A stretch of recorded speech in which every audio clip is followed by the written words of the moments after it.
Is the Secretary General of the Palestinian National Initiative and joins me live now from Ramallah in the occupied West Bank. Thank you so much for being with us on the program. Such a grim picture starting off 2025. More than 30 people were killed today in Gaza due to Israeli attacks. At least 6 babies have died from hypothermia in the last month or so. The nightmare continues, but will this be the year where the international community, at least, can make Israel stop its bombing campaign across the Gaza Strip? Well, thank you, and I wish a good year for everybody. But I especially wish that this year would bring peace with it to the Palestinians who are subjected to the worst form of genocide.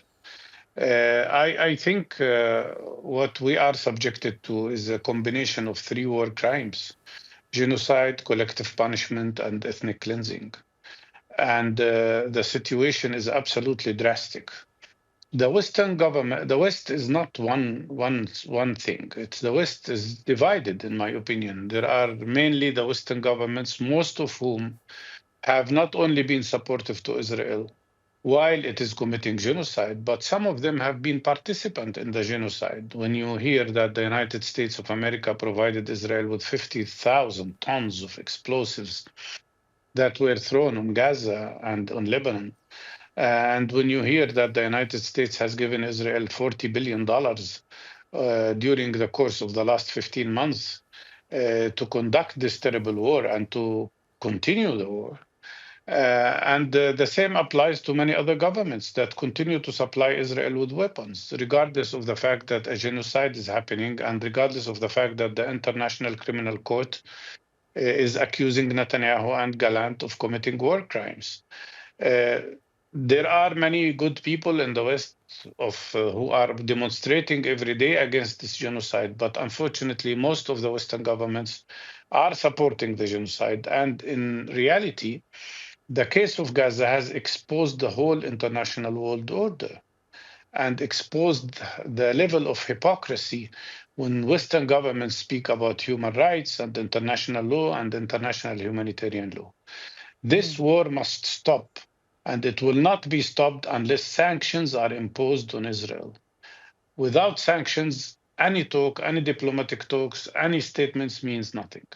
What about the ceasefire negotiations? Lately, we were hearing that there was some progress being made. Why hasn't it not materialized yet? What are your sources telling you? Well, one more time, we are seeing the same scenario. As before, the Palestinian side was quite flexible. The mediators have reached a point where they could say that an agreement is at hand and it can be achieved. And one more time, Netanyahu obstructed it by creating new conditions, by demanding new conditions. And as usual, he keeps the last word. And as usual, he destroys the opportunities. So now the negotiations are frozen. And why? Because Netanyahu is the one who is the obstacle. And he doesn't care about Israeli prisoners. This has become clear to everybody, especially to the families of Israeli prisoners. He cares only about himself and about continuing this war. I think this Israeli fascist government does not want the war to end. They need this war. They use this war to expand to expand their territories. They need this war to continue their imperialist expansionist policy and to keep their government together.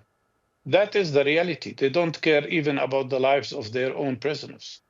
Many experts believe that also withholding humanitarian aid, it adds to the Israeli government reaching some of the goals that you listed there.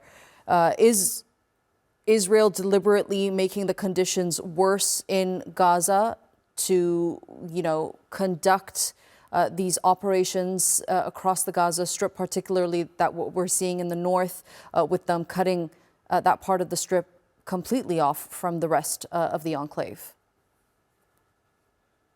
Netanyahu did not hide his intention in the very first days of this war. He and his Minister of Defense and all the other Israeli ministers, they want total and complete ethnic cleansing of Gaza. They failed to force the people of Gaza to leave Gaza by force. Now they are conducting ethnic cleansing of the north. Already they have destroyed 4 cities in Gaza. They destroyed completely to the ground the cities of Jabalia Camp, Beit Lahia, and Beit Hanun. And they have pushed 250,000 people out of that territory. They conducted already the ethnic cleansing of the north of Gaza. And I think they are trying to plan another ethnic cleansing in the Gaza city. Netanyahu's goal is to cluster all the 2 million people in Gaza in a very small area where life is impossible. And he is making the conditions in Gaza unlivable. His goal remains ethnic cleansing of the people of Gaza. And that's why, without international pressure, without immediate pressure on Netanyahu, he will proceed with his plans. We understand what he wants to do. His plans are also about annexing the West Bank. And his settlers and his army are committing several crimes against the Palestinian population, also of the West Bank, trying to ethnically cleanse them. Already, 29 communities in the West Bank have been emptied, have been evicted by force, by attacking them, by burning their houses, by burning their schools, their everything. So, in my opinion, this is the risk we are facing. And of course, the Palestinian people are steadfast and they refuse to leave. And they're heroic in their steadfastness.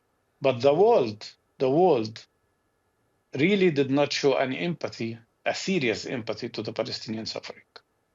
Mustafa Barghouti, thank you so much for your time and joining us here on the NewsHour. I appreciate it. Thank you.